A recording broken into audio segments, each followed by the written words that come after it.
Hello friends, welcome to my channel. आज हम लोग बात करेंगे overall application of inductive effect, resonance effect. जैसे रेजोनेंस इफेक्ट हम लोग किसको बोल लेते हैं, मेजोमेरिक इफेक्ट को भी बोल लेते हैं, या रेजोनेंस इफेक्ट बोलो, बात सेम है। या हाइपर कंजुगेशन और इलेक्ट्रोमेरिक इफेक्ट। तो इसका जो हम लोग पहले पढ़ चुके हैं इसको, तो इसका हम लोग क्या पढ़ेंगे, ओवरऑल एप्लीकेशन। इसका जो पढ़ चुके हैं तो उसका क्या यूज़ है, वो ऐसे तो नहीं पढ़ लिए हैं, तो उसका यूज़ कहाँ कहाँ पे करेंगे। एक तो देखो, सबसे पहले इसमें 6 चीज़ हम लोग पढ़ेंगे। एक तो पहले एरोमेटिसिटी, मतलब इसमें यूज़ करेंगे। और दूसरा है क्या, रेजोनेंस एनर्जी, उसको इसमें यूज़ करेंगे। अभी हम लोग वन बाय वन इसको पढ़ेंगे। उसके बाद होता है क्या, इसको स्टेबिलिटी ऑफ कार्बोकेटाइन जो या फ्री रेडिकल है उसको निकालने में इसको यूज़ किया करेंगे हम लोग। उसके बाद स्टेबिलिटी ऑफ कार्बो एनायन का उसमें यूज़ करेंगे। उसके बाद 5वां नंबर में क्या, एसिडिक स्ट्रेंथ कैसे निकालते हैं इसका यूज़ करके, वो हम लोग पढ़ेंगे।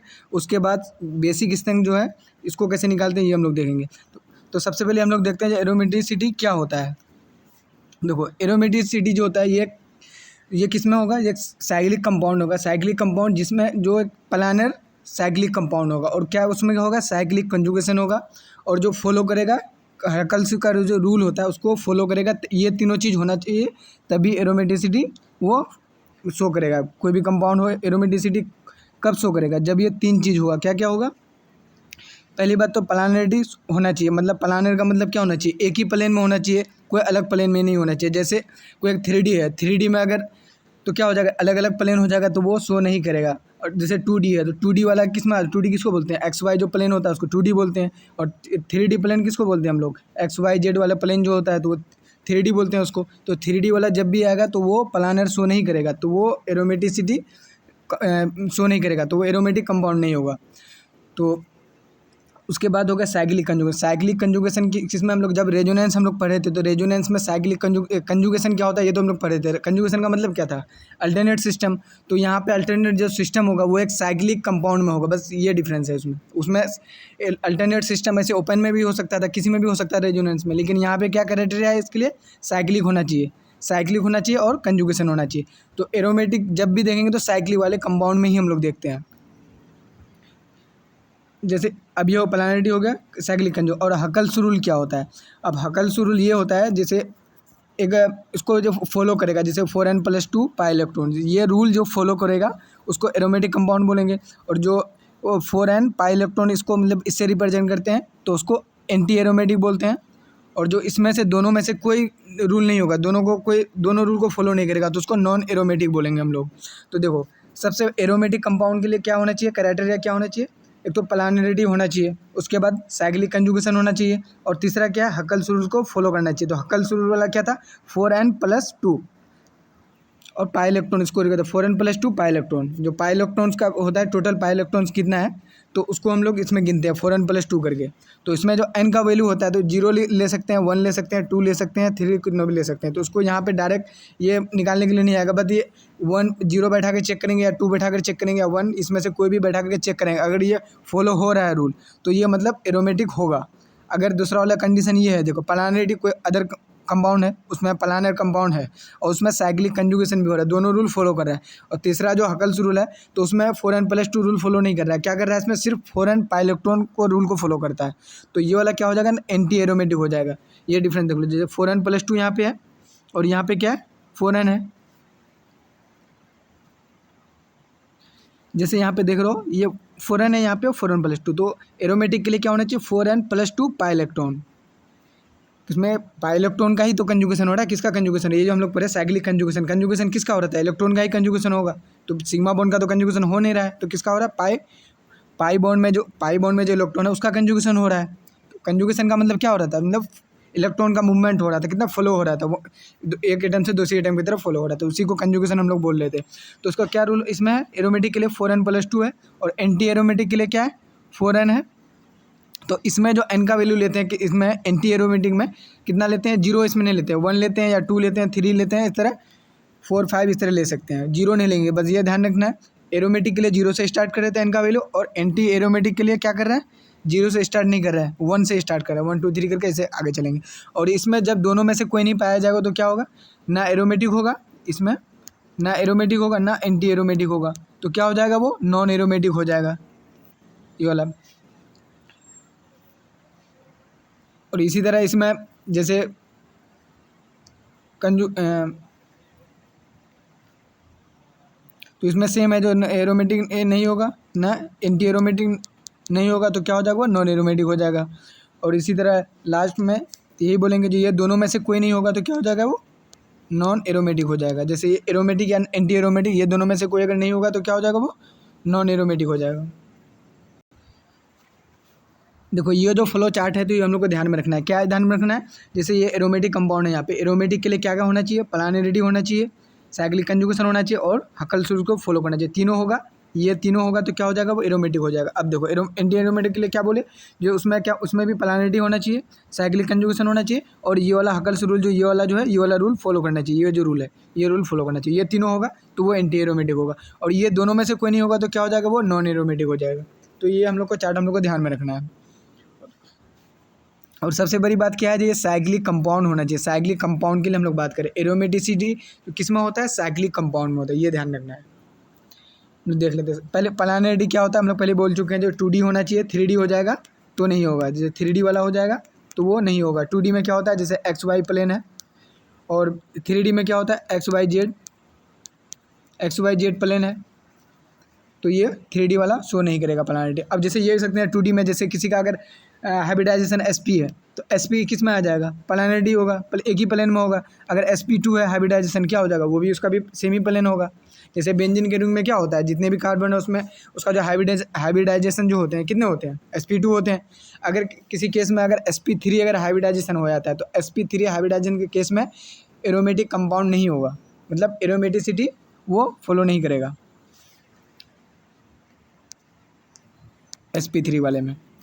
नेक्स्ट डल साइक्लिक कंजुगेशन। जब कंजुगेशन क्या होता है हम लोग पहले रेजोनेंस में डिस्कस कर चुके हैं, अल्टरनेट सिस्टम जिसमें हो रहा था वो हम लोग देख चुके हैं, तो उसको कंजुगेशन किसको बोल लेते हो। यहाँ बस ये डिफरेंस ये है, जो साइक्लिक मतलब साइक्लिक कंपाउंड होगा उसी में ये कंजुगेशन होगा। अब हकल्स रूल्स क्या होते हैं, तो हकल्स रूल अभी डिस्कस कर चुके हैं हम लोग। जो एरोमेटिक के लिए हम लोग क्या पढ़े, एरोमेटिक के लिए क्या था 4n+2 का रूल था। ये 4n+2 इतना इलेक्ट्रॉन, जैसे एन का वैल्यू अगर 1 है तो क्या हो जाएगा 4 × 1 4 हो गया +2 मतलब 6 पाई इलेक्ट्रॉन। जो पाई इलेक्ट्रॉन कितने 6 पाई इलेक्ट्रॉन इन्वॉल्वमेंट है इसमें। एरोमेटिक जो कंपाउंड हो रहा है इसमें फ्लो जो हो रहा है 6 इलेक्ट्रॉन का इन्वॉल्वमेंट है। तो ये चीज़ से मतलब ये मेजर करते हैं हम लोग। जैसे और एंटी एरोमेटिक के लिए क्या था, एंटी एरोमेटिक के लिए जो हकर्स रूल का फार्मूला था क्या था 4n पाई इलेक्ट्रॉन, ये वाला था। तो इसमें n का वैल्यू कितना से स्टार्ट किए थे 1 से स्टार्ट किए थे। मैं चेक करेंगे 1 बैठाकर 2 बैठाकर जितना आएगा तो उसी हिसाब से ये एंटी एरोमेटिक है या एरोमेटिक है ये पता लगाने का। इसमें फॉर्मूला नहीं देगा जो ये ऐसे दे दिया मतलब इसका ये निकालो, ऐसा कुछ नहीं आएगा। बस इसमें पहचानना है कौन एरोमेटिक है कौन एंटी एरोमेटिक, बस इस फॉर्मूले से ये पहचानना है हम लोगों को। अब देखो स्टेबिलिटी जो होता है इसमें सबसे ज़्यादा स्टेबिलिटी किसकी होती है, अभी हम लोग क्या पढ़ रहे हैं एरोमेटिक, नॉन एरोमेटिक और एंटी एरोमेटिक। तो सबसे ज़्यादा जो स्टेबिलिटी होती है तीनों में, तो सबसे ज़्यादा एरोमेटिक कंपाउंड जो होते हैं उसकी स्टेबिलिटी सबसे ज़्यादा होती है एरोमेटिक कंपाउंड की। उसके बाद जो होती है नॉन एरोमेटिक की स्टेबिलिटी होती है, और सबसे जो कम स्टेबिलिटी होती है तीनों में वो एंटी एरोमेटिक के कंपाउंड की स्टेबिलिटी होती है सबसे कम। उसके बाद दूसरा पॉइंट ये है, जैसे एरोमेटिक कंपाउंड जो बेंजीन, जैसे बेंजीन में बेंजीन क्या है एरोमेटिक कंपाउंड है। क्यों बेंजीन को एरोमेटिक कंपाउंड बोल रहे हैं, क्या अभी क्या पढ़े हम लोग जो साइक्लिक कंजुगेशन, जो बेंजीन में तो साइक्लिक कंजुगेशन ही तो हो रहा है ना। तो इसका जो aromatic compound weekly repelled in magnetic field, जो एरोमेटिक कंपाउंड होते हैं वो मैग्नेटिक फील्ड में वीकली रिपेल्ड होते हैं। तो ये एनसीईआरटी का लाइन है, बस ये आप लोग को ध्यान में रखना है कि जो एसर्शन रीजन आपको आ रहे हैं तो उसमें ये लाइन ऐसे करके आ सकता है डायरेक्ट। तो ये ध्यान रखना है क्या जो एरोमेटिक कंपाउंड जो होते हैं तो क्या होता है वीकली रिपेल्ड कहाँ पे होता है मैग्नेटिक फील्ड में।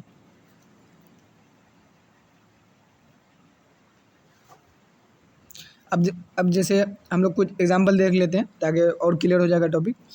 अब जैसे ये वाला कंपाउंड है, ये कंपाउंड है, तो इसमें जो क्या है साइक्लिक कंजुगेशन मतलब पूरे जो साइक्लिक कंपाउंड है उसमें पूरा मूवमेंट होना चाहिए इलेक्ट्रॉन का। कोई भी कार्बन ऐसा नहीं होना चाहिए जिसमें पॉजिटिव नेगेटिव या कोई भी लोन पेयर नहीं हो। अगर वो नहीं होगा तो फिर वो एरोमेटिक कंपाउंड नहीं होगा। तो सबसे पहले इसमें देखते हैं जो यहाँ पे जो कार्बन है इस पर कुछ है ना पॉजिटिव है ना नेगेटिव है ना लोन पेयर है, कुछ नहीं है। तो मतलब क्या होगा ये एरोमेटिक भी नहीं होगा ना एंटी एरोमेटिक होगा, कुछ नहीं होगा। तो क्या हो जाएगा नॉन एरोमेटिक हो जाएगा, ये नॉन एरोमेटिक में हो जाएगा ये। कोई अगर यहाँ हो भी रहा है चलो जैसे पाई बॉन्ड ये अगर टूटेगा तो चले ऐसे करके टूटा तो यहाँ माइनस आ जाएगा यहाँ प्लस आ जाएगा, लेकिन यहाँ तो कुछ नहीं आ रहा है ना। तो खाली रह रहा है, तो ये साइक्लिक कंजुगेशन नहीं हो रहा है। साइक्लिक का मतलब क्या था, पूरे में मतलब कंजुगेट होना चाहिए पूरे साइक्लिक कंपाउंड में। अब जैसे ये वाला देखो, यहाँ पॉजिटिव चार्ज है और यहाँ पे अगर ये पाई बॉन्ड है, तो पाई बॉन्ड अगर इसको तोड़ेंगे कोई भी डायरेक्शन में, चलो मान लीजिए इस डायरेक्शन में इसको तोड़े तो माइनस आ जाएगा, यहाँ पे प्लस आ जाएगा। तो मतलब हर कार्बन में पॉजिटिव या नेगेटिव कोई ना कोई चार्ज है। तो मतलब पूरे जो साइक्लिक कंपाउंड है इसमें क्या हो रहा है, कंजुगेशन हो रहा है, या पॉजिटिव नेगेटिव किसी भी फॉर्मेट में कंजुगेशन होना चाहिए। तो मतलब ये क्या करेगा, या तो एरोमेटिक होगा या एंटी एरोमेटिक होगा। तो अब देखेंगे हम लोग फॉर्मूला लगा करके, ये एरोमेटिक है या एंटी एरोमेटिक है। तो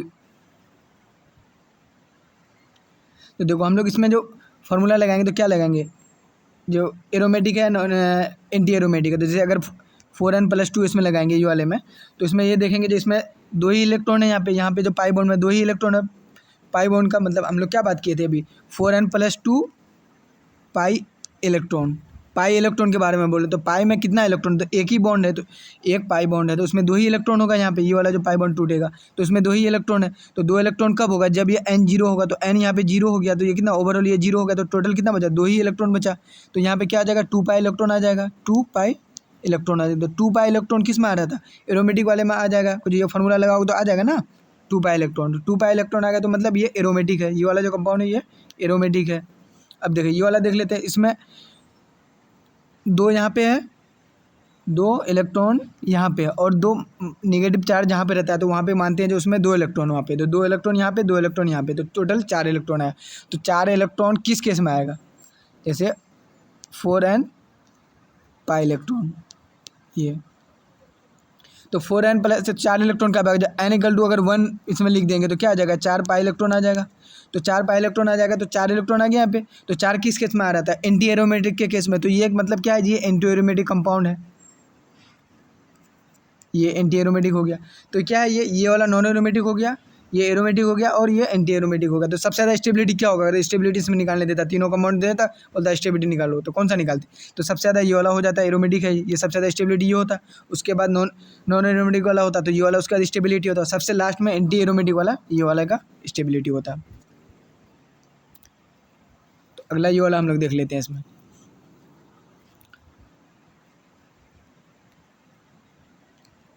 अब देखो यहाँ पे ये ऑक्सीजन लगा हुआ है, ये ऑक्सीजन है, यहाँ पे कार्बन है, यहाँ पे कार्बन है, यहाँ पे कार्बन है, यहाँ पे कार्बन है, यहाँ पे कार्बन है। तो ऐसा है, तो ऑक्सीजन होगा, तो ऑक्सीजन क्या होगा, तो इसमें लोन पेयर होगा। तो इसमें 2 लोन पेयर, जो आउटर मोस्ट सेल में कितने होते हैं, 6 इलेक्ट्रॉन होते हैं। तो एक तो इधर पार्टिसिपेट कर चुका है इलेक्ट्रॉन इधर बॉन्डिंग बनाने में, एक इलेक्ट्रॉन इधर पार्टिसिपेट कर चुका है बॉन्ड बनाने में। तो अब 4 इलेक्ट्रॉन बचा, 4 इलेक्ट्रॉन में तो मतलब दो लोन पेयर आ गया, एक लोन पेयर इधर, एक लोन पेयर इधर, एक लोन पेयर इधर, एक लोन पेयर इधर, 2 आ गया लोन पेयर। तो अब तो दोनों लोन पेयर तो पार्टिसिपेट नहीं करेगा, तो एक ही लोन पेयर पार्टिसिपेट करेगा। तो एक लोन पेयर पार्टिसिपेट किस में करेगा, तो कंजुगेशन हो रहा है इसमें, तो यहाँ पे हो रहा है ना, ये पाई बॉन्ड है, यहाँ पे लोन पेयर है, तो इधर तो कंजुगेशन हो रहा है। लेकिन यहाँ पे देखो, यहाँ पे कोई चार्ज पॉजिटिव नेगेटिव, यहाँ कोई भी चार्ज नहीं है, या लोन पेयर कुछ भी नहीं है यहाँ पे नहीं होगा। तो हम लोग क्या करते हैं, साइक्लिक कंजुगेशन होना चाहिए, मतलब हर एक एटम पे जो भी वो जो साइक्लिक कंपाउंड जो बना है, जितने एटम से बना है, सब पे पॉजिटिव या नेगेटिव या लोन पेयर तीनों में से कुछ भी होना चाहिए। तो यहाँ पे कुछ भी, ये वाला में कुछ भी नहीं है, तो मतलब ये ना तो एरोमेटिक होगा ना एंटी एरोमेटिक होगा, दोनों में से कुछ नहीं होगा। तो क्या हो जाएगा, ये नॉन एरोमेटिक हो जाएगा। अगर साइक्लिक कंजुगेशन नहीं है तो नॉन एरोमेटिक हो जाएगा। अब देखो, अब ये वाला में ऑक्सीजन है यहाँ पे, तो यहाँ पे लोन पेयर आ गया, यहाँ पे लोन पेयर आ गया, और यहाँ पे पॉजिटिव चार्ज है। तो मतलब ये देख, अब तो ये समझ गए, यहाँ जैसे पाई बॉन्ड है, तो पाई बॉन्ड है, इसको तोड़ेंगे तो पॉजिटिव नेगेटिव आ ही जाएगा इसमें। तो ओवरऑल सब एटम पे या तो पाई बॉन्ड है, या फिर पॉजिटिव है, या लोन पेयर है, कुछ ना कुछ है, कोई भी एटम खाली नहीं इसे भरा हुआ है। अगर खाली भरा हुआ था तो वो नॉन एरोमेटिक हो जाता। तो अब ये देखेंगे ये एरोमेटिक है एंटी एरोमेटिक है। तो अभी यहाँ से हम लोग फॉर्मूले से देखेंगे हम लोग। देखो दो यहाँ पे हो गया इलेक्ट्रॉन, 2 4, और 2 यहाँ से पार्टिसिपेट करेगा। कुछ ऑक्सीजन पे 4 है, तो चारों तो पार्टिसिपेट करेगा नहीं, 2 एक ही करेगा लोन पेयर, तो एक करेगा, तो 2 4 6 हो गया। तो 6 किस में आ रहा था, 4n+2, तो 4n+2 आ जाएगा। तो n = अगर 1 लिखेंगे तो कितना आ जाएगा, 6 आ जाएगा। तो ये कितना आ जाएगा, तो 6 आ गया, तो 6 पाई इलेक्ट्रॉन हो गया। तो ये क्या हो जाएगा, एरोमेटिक हो जाएगा, एरोमेटिक। अच्छा एंटी एरोमेटिक क्यों नहीं होता, जैसे 4n होता है एंटी एरोमेटिक। अगर 1 लिखते तो, अगर यहाँ पे n के जगह 1 लिखते तो 4 आता, अगर n के जगह 2 लिखते तो क्या आता, 8 आता। तो 6 तो आ नहीं रहा है, तो या तो 4 आता या 8 आता, तो वो एंटी एरोमेटिक हो जाता है। लेकिन यहाँ 6 आ रहा है, तो 6 किस में आ रहा था, एरोमेटिक में आ रहा था, तो ये एरोमेटिक हो जाएगा।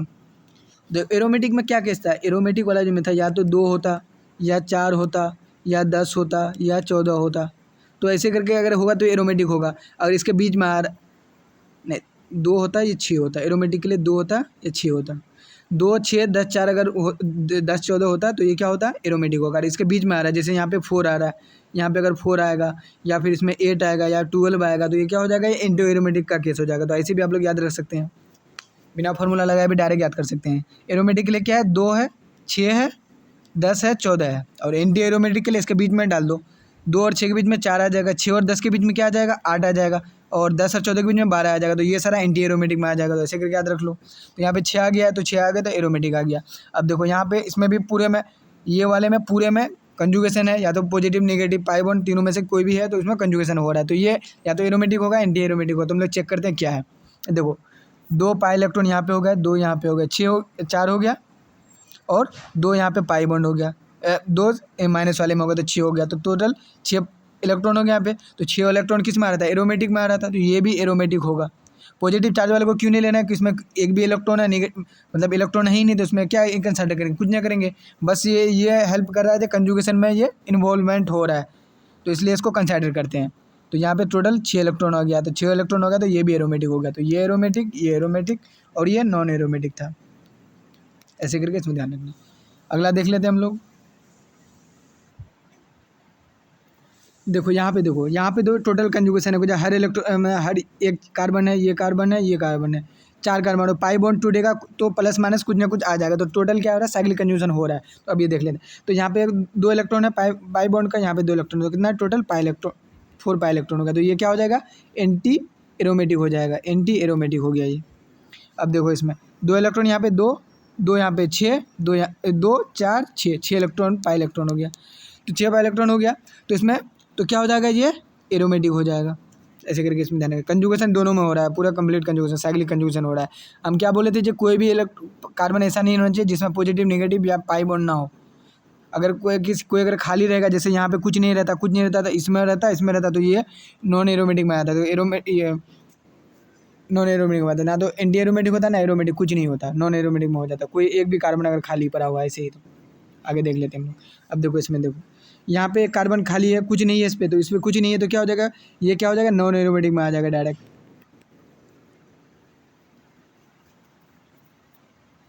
नॉन एरोमेटिक में क्यों आ रहा है, जो साइक्लिक कंजुगेशन नहीं हो रहा है, कंजुगेशन ही नहीं होगा तो ये नॉन एरोमेटिक में आ गया। अब देखो इसमें क्या आ रहा है, 2 यहाँ पे 2 यहाँ पे 2 यहाँ पे, तो 6 पाई इलेक्ट्रॉन है, तो 6 इलेक्ट्रॉन हो जाएगा तो क्या हो जाएगा, एरोमेटिक हो जाएगा। अब यहाँ पे 2 4, और यहाँ पे जो प्लस है तो इस पर कोई भी इलेक्ट्रॉन नहीं है, तो टोटल कितना आ जाएगा, 4 इलेक्ट्रॉन हो गया। 4 इलेक्ट्रॉन आ जाएगा तो किस में आता है, एंटी एरोमेटिक में आ जाता है। तो ये एंटी एरोमेटिक हो गया, ये एंटी एरोमेटिक हो गया, ये एरोमेटिक हो गया, और ये नॉन एरोमेटिक हो गया। तो ऐसे इसको पहचानना है, कौन एरोमेटिक है कौन एंटी एरोमेटिक है। तो क्वेश्चन आएगा 3-4 स्ट्रक्चर दे देगा, बोलेगा एरोमेटिक को चूज करो कौन एरोमेटिक कंपाउंड है, ऐसे करके आएगा क्वेश्चन।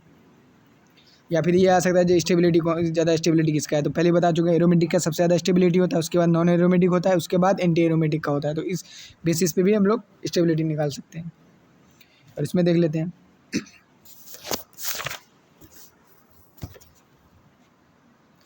अब देखो यहाँ पे पाई बॉन्ड है, यहाँ पे पाई बॉन्ड है यहाँ पे, और यहाँ पे ये क्या है, बोरोन है। तो बोरोन में क्या होगा, वैकेंट ऑर्बिटल होता है, वैकेंट ऑर्बिटल होगा। तो वैकेंट ऑर्बिटल होगा तो कंजुगेशन तो हो जाएगा। ये पाई बॉन्ड है और वैकेंट ऑर्बिटल है, तो हम लोग कंजुगेशन में रेजोनेंस में पहले भी पढ़ चुके, तो कंजुगेशन हो जाएगा। इस टाइप का कंडीशन तो 3 तरीके का पढ़े थे कंजुगेशन में। कंजुगेशन में 3 तरीके का था, एक तो पाई बॉन्ड वाला था, फिर पाई बॉन्ड था, उसके बगल में प्लस चार्ज और नेगेटिव चार्ज और लोन पेयर वो था, एक तो वैकेंट ऑर्बिटल था या पॉजिटिव चार्ज, उसके बगल में नेगेटिव या लोन पेयर, इस टाइप का था। तो यहाँ पे ये वाला तीसरा वाला इसमें कंडीशन फॉलो कर रहा है। तो ये वाला मैं रेजोनेंस, जिसको अगर नहीं समझ में आया तो आप लोग जाकर पिछला वीडियो देख सकते हैं, आप लोगों को समझ में आ जाएगा ये क्या बोल रहा हूँ मैं। तो यहाँ पे वैकेंट ऑर्बिटल हो गया। वैकेंट ऑर्बिटल किसके पास होता है, बोरॉन के पास, जो 13 पीरियड का जो एलिमेंट्स होते हैं पीरियोडिक टेबल में, तो उसके बाद वैकेंट ऑर्बिटल होता है। तो वैकेंट ऑर्बिटल यहाँ पे बोरॉन के पास है, तो वैकेंट ऑर्बिटल है और यहाँ पे पाई इलेक्ट्रॉन, तो यहाँ पे कंजुगेशन हो जाएगा। तो कंजुगेशन तो हो गया है। अब कंजुगेशन होगा तो इसमें ये देखेंगे जो इलेक्ट्रॉन कितने हैं टोटल, वैकेंट ऑर्बिटल या पॉजिटिव चार्ज हो, तो इसमें क्या होता है, जो एक भी कोई मतलब इलेक्ट्रॉन नहीं है तो इसको तो कंसिडर नहीं, तो सिर्फ यहाँ 2 ही इलेक्ट्रॉन, तो 2 ही इलेक्ट्रॉन किस में आ रहा था, 2 इलेक्ट्रॉन किस में आ रहा था, एरोमेटिक कंपाउंड में। तो मतलब ये एरोमेटिक कंपाउंड है, ये तो हो गया। अब देखो ये वाला देखते हैं। अब ये पोलरिटी पाई बॉन्ड, ये वाला बॉन्ड है तो इसमें ये पोलरिटी है, तो ये जो बॉन्ड है तो टूटेगा किधर, इसमें से इधर की तरफ अगर टूटा तो इसमें माइनस आ जाएगा, इसमें प्लस आ जाएगा, प्लस आ जाएगा तो क्या हो जाएगा यहाँ पे, तो ये वाला स्ट्रक्चर बन जाएगा। ये तो ऑक्सीजन माइनस आ गया, यहाँ पे प्लस आ गया रिंग पे, और यहाँ पे पाई बॉन्ड है। तो यहाँ पे पाई बॉन्ड है तो यहाँ पे टोटल इलेक्ट्रॉन जो है रिंग पे कितना टोटल इलेक्ट्रॉन है, 2 ही इलेक्ट्रॉन है। 2 इलेक्ट्रॉन किस में रहता है, एरोमेटिक में। तो ये क्या हो जाएगा, ये एरोमेटिक हो जाएगा, एरोमेटिक कंपाउंड हो जाएगा। और ये माइनस को क्यों नहीं लेंगे, जो माइनस ये रिंग में नहीं है, रिंग से बाहर है, ऑक्सीजन जो बाहर है उस पर है, तो उसको इसलिए हम लोग माइनस को कंसिडर नहीं करेंगे इसमें, पॉजिटिव वाले को करेंगे।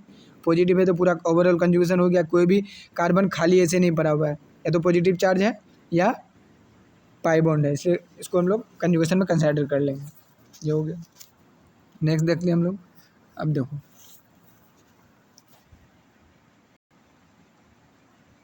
देखो यहाँ पे पाई बॉन्ड है, यहाँ पे पाई बॉन्ड है। अब यह नाइट्रोजन है, देखो यहाँ पे ये नाइट्रोजन पे प्लस चार्ज है पहले से, ये प्लस ऐसे करके कंपाउंड है, ये पाई बॉन्ड है, यहाँ पे पाई बॉन्ड है, तो ये पाई बॉन्ड हो गया। तो अब ये देखेंगे ये जो प्लस चार्ज है, तो ये तो हम लोग दिख रहा है जब पाई बॉन्ड है, उसके बगल में अगर जस्ट बगल वाले एटम में अगर पॉजिटिव चार्ज या नेगेटिव चार्ज लोन पे रहे तो कंजुगेशन होगा। लेकिन यहाँ पे कंजुगेशन क्यों नहीं होगा, कंजुगेशन इसलिए नहीं होगा, जो सेकंड पीरियड में हम लोग पहले पढ़ चुके थे, जब हम लोग रेजोनेटिक स्ट्रक्चर बना रहे थे, जो सेकंड पीरियड का जो एलिमेंट है वो अपना ऑक्टेट को एक्सपेंड नहीं कर सकता है, एक मैक्सिमम रेंज तक ही, मैक्सिमम वैलेंसी तक ही तो वो एक्सपेंड कर सकता था। जैसे ऑक्सीजन कितना कर सकता था, मैक्सिमम 3 तक कर सकता था, नाइट्रोजन 4 तक कर सकता था, तो वो ऑक्सीजन 3 बॉन्ड तक बना सकता था, और नाइट्रोजन 4 बॉन्ड तक बना सकता था। तो यहाँ पे 4 बॉन्ड ऑलरेडी ये बना चुका है, ये वाला बना चुका है, ये वाला, ये वाला, ये वाला बना चुका है। अगर यहाँ पे कंजुगेशन होगा या रेजोनेंस होगा तो एक बॉन्ड यहाँ पे बन जाएगा, तो यहाँ पे पॉसिबल ही नहीं है। कैसे नहीं पॉसिबल, एक यहाँ, 2 3 और 2 इधर बन जाएगा, 5, ये कैसे हो सकता है, पॉसिबल नहीं, इसलिए यह 5वां बॉन्ड नहीं बनेगा। तो यहाँ पे रेजोनेंस नहीं होगा, मतलब रेजोनेंस नहीं हो रहा है, मतलब कंजुगेशन नहीं हो रहा है। तो कंजुगेशन जब नहीं होगा तो क्या होगा, एरोमेटिक कंपाउंड होगा। एरोमेटिक कंपाउंड या नॉन एरोमेटिक के लिए सबसे पहले 2 क्राइटेरिया चाहिए था। क्या चाहिए था, एक तो प्लानरिटी चाहिए था, दूसरा क्या था, चाहिए था साइक्लिक कंजुगेशन। जब यहाँ पे दोनों कंजुगेशन ही नहीं होगा तो वो क्या करेगा, ना तो एरोमेटिक होगा ना एंटी एरोमेटिक होगा, दोनों में से कुछ नहीं होगा। जब दोनों में से कुछ नहीं होगा तो क्या कंपाउंड हो रहा था, नॉन एरोमेटिक कंपाउंड हो रहा था, तो ये नॉन एरोमेटिक कंपाउंड हो जाएगा।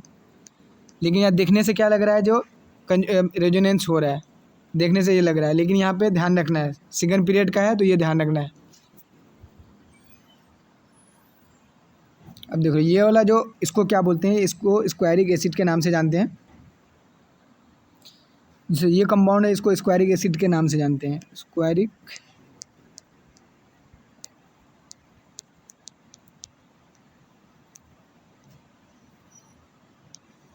एसिड के नाम। अब देखो इसमें ये देखेंगे हम लोग, जो ये एरोमेटिक है एंटी एरोमेटिक क्या है ये चेक करते हैं हम लोग। जैसे ये सारा बॉन्ड है, ये सारा अगर बॉन्ड टूटेगा तो टूटेगा किधर, इधर ऐसे टूट करके जाएगा, पोलरिटी इधर है, इधर जाकर टूटेगा ऐसे करके, तो ये टूटेगा, तो यहाँ पे तो प्लस चार्ज आएगा, यहाँ पे प्लस चार्ज आएगा, ऐसे करके आएगा। जब ऐसे करके आएगा तो ये तो यहाँ पे तो कोई इलेक्ट्रॉन है नहीं, सब में कोई तो इलेक्ट्रॉन नहीं। अब सिर्फ इलेक्ट्रॉन कहाँ पे, यहाँ पे, तो यहाँ पे क्या है, 2 ही इलेक्ट्रॉन है पाई बॉन्ड में, 2 ही इलेक्ट्रॉन। जब 2 इलेक्ट्रॉन किस में आता है, एरोमेटिक कंपाउंड है, तो मतलब ये एरोमेटिक कंपाउंड है।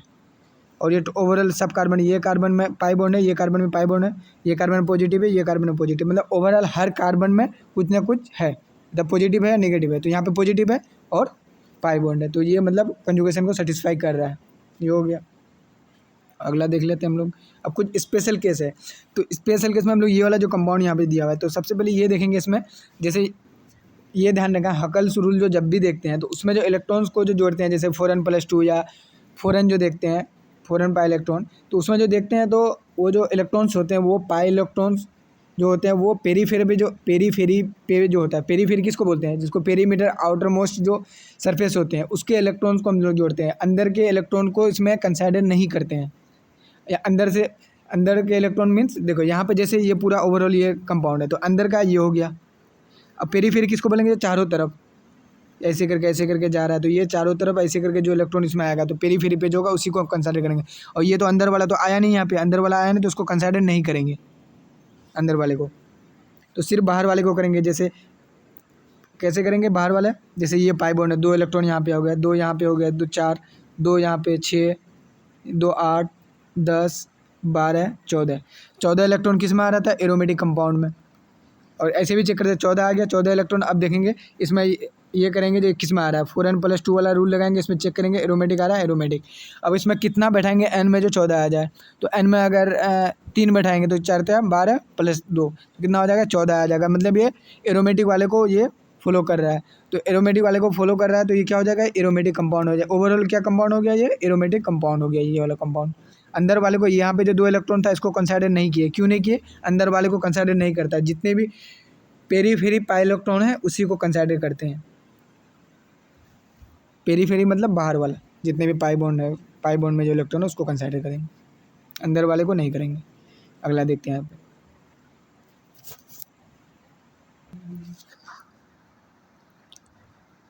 अब देखो इसमें यहाँ पे 2 रिंग है, एक 5 मेंबर रिंग है, एक 6 मेंबर रिंग है। तो इसमें जब भी 2 अलग अलग मेंबर वाला रिंग रहेगा तो इसके बीच में जो बॉन्ड रहेगा तो उसमें क्या होगा, पोलैरिटी आ जाएगा। पोलैरिटी के आने की वजह से इसमें बॉन्ड टूटेगा किसी एक डायरेक्शन में। अब देखेंगे किस डायरेक्शन में टूटेगा तो ज़्यादा स्टेबिलिटी होगा। और स्टेबिलिटी किधर ज़्यादा था, एक एरोमेटिक वाले का सबसे ज़्यादा था, फिर नॉन एरोमेटिक, फिर एंटी एरोमेटिक वाला। तो हम लोग ये देखेंगे अगर एरोमेटिक पॉसिबल होगा तो हम लोग एरोमेटिक बनाएंगे। तो सबसे पहले ये देखेंगे बॉन्ड किस डायरेक्शन में तोड़ेंगे जो एरोमेटिक बनेगा। तो अब देखो ये बॉन्ड है यहाँ पे दोनों के बीच में, ये वाला बॉन्ड है, ये पाई बॉन्ड है। इसको अगर इस डायरेक्शन में अगर हम तोड़ रहे हैं, जैसे ये डायरेक्शन में तोड़ेंगे तो यहाँ पे क्या आ जाएगा, माइनस आ जाएगा और यहाँ पे प्लस आ जाएगा। तो यहाँ पे प्लस आ गया तो ये वाला रिंग में, ये वाला रिंग जो है, तो ये वाला रिंग में देखेंगे यहाँ पे 2 4 6, तो यहाँ पे कितना आ रहा है, 6 इलेक्ट्रॉन आ रहा है। और यहाँ पे कितना आ जाएगा, 2 4 6, तो यहाँ पे भी 6 इलेक्ट्रॉन आ रहा है। तो मतलब दोनों तरफ क्या हो रहा है, एरोमेटिक कंपाउंड बना है। ये भी एरोमेटिक कंपाउंड है, ये भी एरोमेटिक कंपाउंड है। तो ये स्टेबिलिटी ज़्यादा हो रहा है, तो इसलिए इधर ही इस डायरेक्शन में बॉन्ड टूटेगा। अगर हम इसको जस्ट उल्टा कर देते, इस डायरेक्शन में अगर बॉन्ड तोड़ते हम लोग,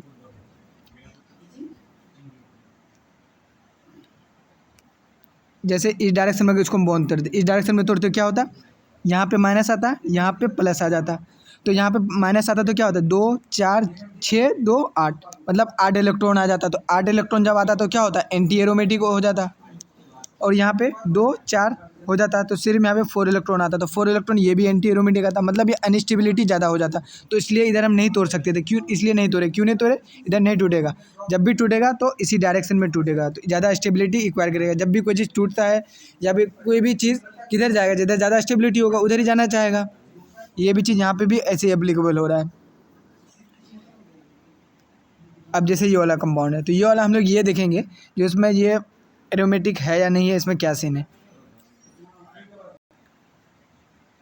अब देखो यहाँ पे ये वाला मोलिक्यूल है, इसमें जो जब भी मतलब 7 मेंबर रिंग से ज़्यादा अगर ज़्यादा होगा तो वो क्या होता है, प्लानर नहीं होता है, मतलब नॉन प्लानर होता है। नॉन प्लानर हो जाएगा तो क्या हो जाएगा, वो हम लोग एरोमेटिक के लिए या नॉन एरोमेटिक के लिए, एरोमेटिक या एंटी एरोमेटिक के लिए हम लोग क्या क्राइटेरिया पर है, प्लानरिटी होना चाहिए, दूसरा साइक्लिक कंजुगेशन होना चाहिए। और यहाँ पे क्या है, ये प्लानर नहीं है। तो प्लानर नहीं होगा तो क्या हो जाएगा, ये एरोमेटिक होगा, ना तो एरोमेटिक होगा ना एंटी एरोमेटिक, दोनों में से कुछ नहीं होगा। तो हम लोग क्या देखेंगे, जो ये नॉन एरोमेटिक हो जाएगा। तो सबसे बड़ी बात ये नॉन एरोमेटिक होगा, कुछ ना तो एरोमेटिक है ना एंटी एरोमेटिक, दोनों में से कुछ नहीं है। तो हम लोग ये ध्यान रखेंगे 7 मेंबर रिंग से ज़्यादा अगर कोई भी मॉलिक्यूल बना हुआ है तो वो एरोमेटिक नहीं होगा ना एंटी एरोमेटिक होगा, वो क्या हो जाएगा, नॉन एरोमेटिक हो जाएगा, मतलब वो नॉन प्लानर है। तो ये क्या है, ये वाला क्या है, नॉन प्लानर है, नॉन प्लानर है, एक पॉइंट हो गया। और दूसरा पॉइंट क्या है, ये 7 मेंबर रिंग से ज़्यादा, 7 से, तो इसमें ये देखेंगे जो 7 मेंबर रिंग से ज़्यादा, ये 7 मेंबर रिंग है। तो इससे अगर ज़्यादा अगर कोई भी अगर मॉलिक्यूल है तो उससे क्या हो जाएगा, नॉन प्लानर होगा। और नॉन प्लानर होगा तो क्या हो जाएगा, ना तो वो एरोमेटिक होगा ना एंटी एरोमेटिक होगा। तो ये दोनों में नहीं होगा तो क्या था, हम लोग अभी पढ़े थे वो चार्ट में, जो दोनों में से कुछ नहीं होगा तो वो नॉन एरोमेटिक हो जाएगा। तो ये नॉन एरोमेटिक हो गया है, तो इसको ऐसे पहचानना है, ये नॉन एरोमेटिक। नेक्स्ट देख लेते हैं हम लोग, और कुछ इंपॉर्टेंट पॉइंट्स हैं तो हम लोग ये देख लेते हैं। इसमें देखो, इसमें जो होता है बॉन्ड रोटेशन, अभी जैसे हम लोग ये वाला केस पढ़े थे अभी थोड़ी देर पहले,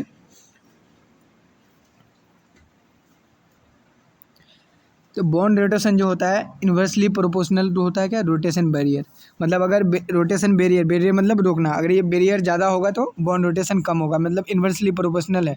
तो बैरियर ज़्यादा, बैरियर का मतलब कोई भी चीज़ बैरियर का लगाते हैं तो क्या होता है, रोकने के लिए लगाते हैं, तो उसको रोकता है। तो ये है रोटेशन को रोक रहा है, बैरियर, रोटेशन बैरियर मतलब रोकना। तो रोटेशन को रोक रहा है, तो रोक रहा है तो जो ज़्यादा रोकेगा तो उसका रोटेशन क्या होगा, बॉन्ड रोटेशन कम हो जाएगा। तो ये चीज़ यहाँ पे इसको बोला गया। यहाँ पे हम लोग याद है मॉलिक्यूल देख लेते हैं तो इससे यहाँ पे पता चल जाएगा। अब देखो अब देखो इसमें जो अगर ये जो टूटना चाहेगा, ये वाला जो बॉन्ड है, पहले हम लोग बात कर चुके हैं, जब भी दो अलग अलग मेंबर रिंग होगा तो उसमें जो बीच में जो बॉन्ड होगा तो उसमें पोलरिटी आ जाएगा। पोलरिटी आएगा तो उस डायरेक्शन में टूटेगा जिस डायरेक्शन में ज़्यादा स्टेबिलिटी हो। तो इधर अगर तोड़ेंगे इसको तो स्टेबिलिटी क्या ज़्यादा आ जाएगा, क्योंकि माइनस आएगा, यहाँ पे प्लस आएगा, तो यहाँ पे 6 इलेक्ट्रॉन आ जाएगा, यहाँ पे भी 6 इलेक्ट्रॉन आ जाएगा, तो इससे स्टेबिलिटी ज़्यादा हो रहा है।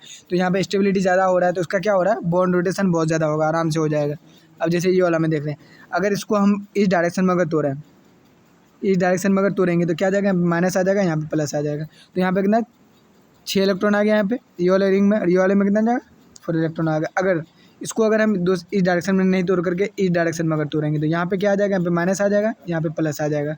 तो यहाँ पे तो 2 इलेक्ट्रॉन आ गया, और यहाँ पे कितना आ जाएगा 8 इलेक्ट्रॉन आ जाएगा। 8 इलेक्ट्रॉन आ जाएगा तो मतलब ये एंटी एरोमेटिक है, एंटी एरोमेटिक, और ये एरोमेटिक है। और यहाँ पे ये एंटी एरोमेटिक है, जब इधर से तोड़े थे, इधर जब तोड़े थे तो इधर वाला ये एंटी एरोमेटिक हो रहा था और ये एरोमेटिक हो रहा था।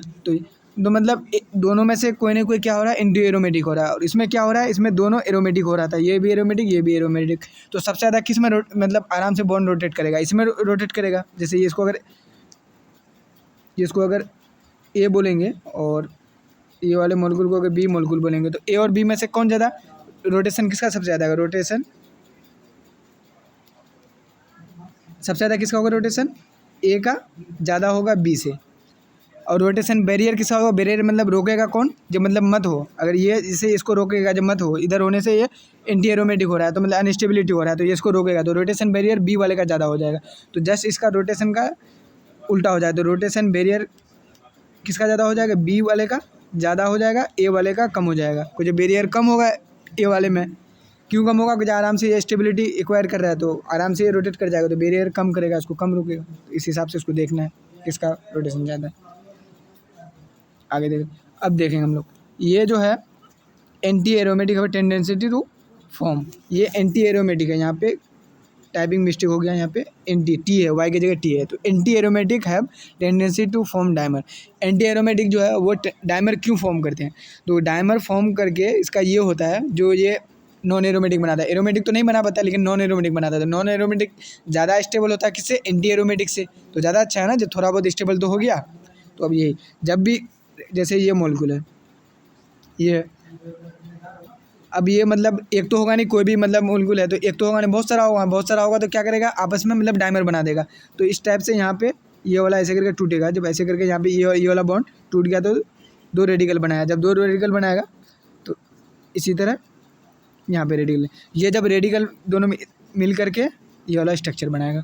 तो यहाँ पे ये लोग, ये यहाँ से आ गया, ये यहाँ से आ गया, और ये वाला ऐसे बॉन्ड बना देगा, ऐसे बॉन्ड बना देगा, दोनों मिल करके ऐसे करके यहाँ पे बॉन्ड बना दिया है। तो ऐसे ये वाला स्ट्रक्चर बन गया है, यहाँ पे ऐसे करके यहाँ पे स्ट्रक्चर बन गया है। तो डबल बॉन्ड नहीं है, ये सिंगल ही बॉन्ड है, तो ऐसे करके स्ट्रक्चर बन गया है यहाँ पे। तो क्या हो जाएगा, ये डायमर बन गया, डायमर बन गया, तो ये नॉन एरोमेटिक हो गया। तो इसको क्या बोलेंगे, नॉन एरोमेटिक कंपाउंड बन गया ये। जो अगला देख लेते हैं इसमें, तो तीसरे नंबर में क्या है, some non aromatic compound release H+। Non aromatic compound जो होता है क्या करता है, H+ रिलीज करता है या X- रिलीज करता है टू फॉर्म एरोमेटिक कंपाउंड। तो अभी हम लोग यहाँ पे क्या पढ़े थे, एंटी एरोमेटिक क्या कर रहा था, फॉर्म कर रहा था डायमर। अब डायमर फॉर्म करके वो नॉन एरोमेटिक बना रहा था। नॉन एरोमेटिक ज़्यादा स्टेबल था किससे, एंटी एरोमेटिक से, और नॉन एरोमेटिक से ज़्यादा स्टेबिलिटी कौन है, एरोमेटिक। तो यहाँ पे क्या कर रहा है, नॉन एरोमेटिक कंपाउंड जो है वो क्या कर रहा है, बना रहा है एरोमेटिक। तो एरोमेटिक ज़्यादा स्टेबल है नॉन एरोमेटिक से, तो नॉन एरोमेटिक वाला क्या बनाएगा, एरोमेटिक बनाएगा। कैसे बनाएगा वो, या तो H+ रिलीज करके या X- रिलीज करके। तो H+ तो पता है क्या होता है, हाइड्रोजन प्लस है, और X- क्या है, मतलब X को हेलोजन के से रिप्रेजेंट करते हैं। हेलोजन 17वां जो ग्रुप है, पीरियोडिक टेबल में 17 ग्रुप को हेलोजन बोलते हैं, और हेलोजन को हम लोग रिप्रेजेंट करते हैं X से।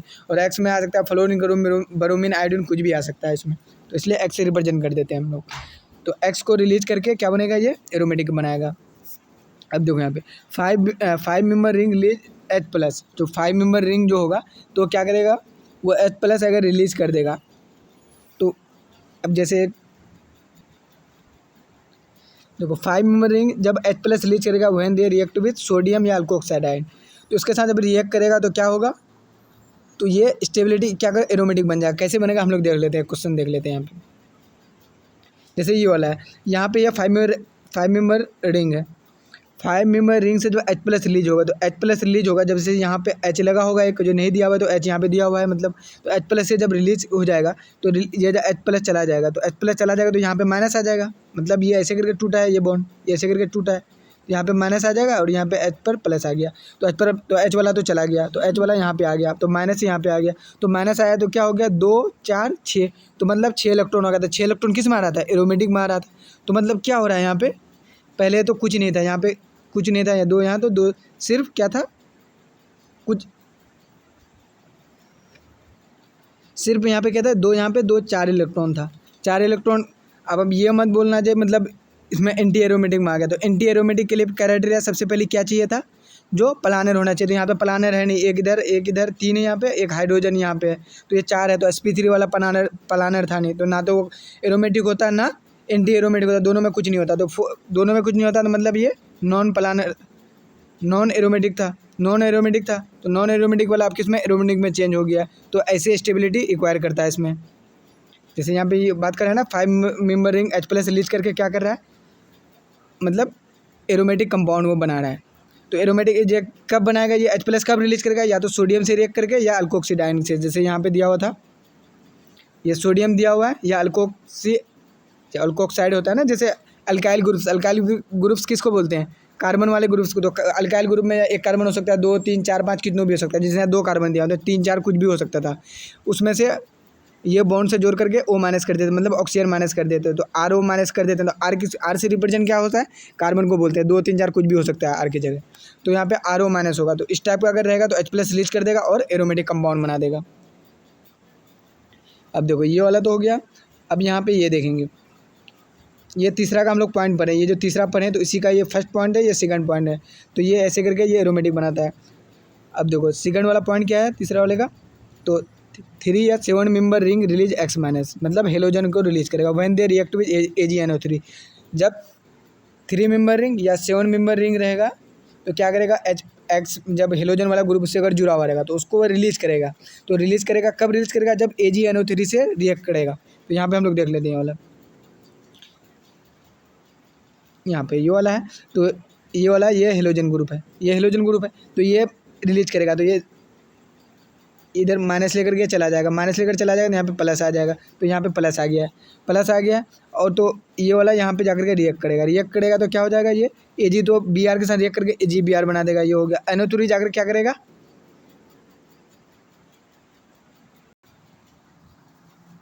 और AgBr बना जाएगा। NO3 यहाँ से जुड़ना चाहेगा लेकिन यहाँ पे जोड़ेंगे नहीं, क्योंकि हम लोग को एरोमेटिक कंपाउंड बनाना है। तो एरोमेटिक कहीं आ जाएगा, यहाँ पे 2 इलेक्ट्रॉन है तो 2 इलेक्ट्रॉन आ गया। 2 इलेक्ट्रॉन किस में आता है, एरोमेटिक में आता है। तो एरोमेटिक वाला आ गया इसमें। पॉजिटिव में तो कोई इलेक्ट्रॉन था नहीं ना, तो इसलिए इसको नहीं कंसिडर किया, तो ये 2 इलेक्ट्रॉन एरोमेटिक बन गया। तो क्या हुआ, नॉन एरोमेटिक से एरोमेटिक बन रहा है। तो ऐसे करके हम लोग इसको स्टेबिलिटी ये करते हैं, जिससे नॉन एरोमेटिक कंपाउंड को एरोमेटिक बनाता है। कैसे, या तो H प्लस रिलीज करके या X माइनस रिलीज करके।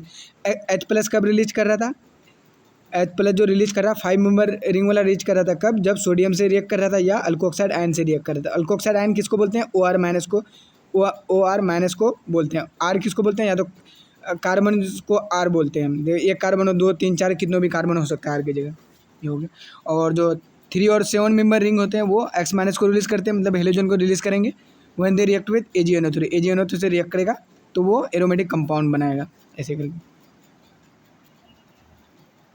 और हम लोग ये केस देखेंगे, जैसे 3 और 7 मेंबर रिंग AgNO3 से रिएक्ट करके ये एरोमेटिक बनाते हैं। अगर 3 या 7 मेंबर रिंग में सोडियम से अगर रिएक्ट कर देंगे, अगर इससे रिएक्ट कर देंगे तो क्या होगा। अब देखो ये जैसे ये 3 मेंबर रिंग है, तो इसमें अगर सोडियम एक करेगा तो यहाँ पे तो H लगा है, तो H को निकाल देगा, यहाँ पे H प्लस को निकाल देगा, तो H प्लस निकल गया। तो यहाँ पे माइनस आ गया, तो माइनस क्या आ जाएगा, तो यहाँ 4 इलेक्ट्रॉन हो गया। तो 4 इलेक्ट्रॉन क्या होता है, एंटी एरोमेटिक होता है। तो इसलिए इसको सोडियम 3 मेंबर रिंग में सोडियम का इम्पैक्ट नहीं होने देते हैं। 3 मेंबर रिंग को ये अनस्टेबल कर देता है, इसलिए सोडियम से रिएक्ट नहीं कराते हैं। सोडियम को सिर्फ किससे कराते हैं, 5 मेंबर रिंग से रिएक्शन कराते हैं सोडियम का, ताकि वो एरोमेटिक कंपाउंड बना सके।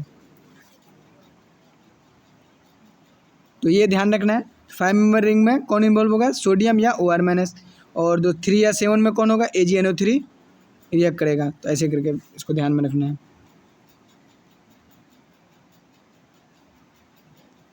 ये तो हम लोग का देख चुके हैं, ये भी हम लोग का हो चुका है। और आप में से जो चैनल पे पहली बार आए हैं तो चैनल को सब्सक्राइब कर दें ताकि नेक्स्ट वीडियो आए या नेक्स्ट जो लेक्चर आए तो आप तक पहुंच सके। और अगर किसी को ऑर्गेनिक केमिस्ट्री समझ में नहीं आती है तो शुरू से पूरा वीडियो देखें, पूरा क्लियर हो जाएगा आपको। कोई भी डाउट अगर क्लियर नहीं होता है तो मुझे कमेंट सेक्शन में बता सकते हैं, या मुझे टेलीग्राम चैनल पे जाकर वहाँ पे ज्वाइन कर सकते हो, वहाँ पे मुझे डाउट पूछ सकते हो। कोई दिक्कत आ रही है, कुछ समझ में नहीं आ रहा है, वहाँ पे पूछ सकते हैं। अब और पूरा हर चीज़ को क्लियर मतलब इसमें से कवर किया गया है, एनसीईआरटी को पूरा कवर किया गया है। इसको पूरे लेक्चर को कवर करने का अगर एनसीईआरटी पढ़ेगा तो आपको पूरा समझ में आ जाएगा, जो एक भी पॉइंट छोड़ा नहीं गया है। और पूरा एनसीईआरटी अच्छी तरह समझ में आएगा पूरा, और क्वेश्चन भी बहुत आसानी से हो जाएगा। क्वेश्चन प्रीवियस ईयर का क्वेश्चन देख लीजिएगा, बहुत आसानी से हो जाएगा। पूरा अगर इसको अगर शुरू से आखिर तक लेक्चर अगर देख लिए तो। और अभी तक जिसने चैनल को सब्सक्राइब नहीं किया तो चैनल को सब्सक्राइब कर दें और वीडियो को लाइक कर दें। चलते हैं दोस्तों, मिलते हैं नेक्स्ट वीडियो में।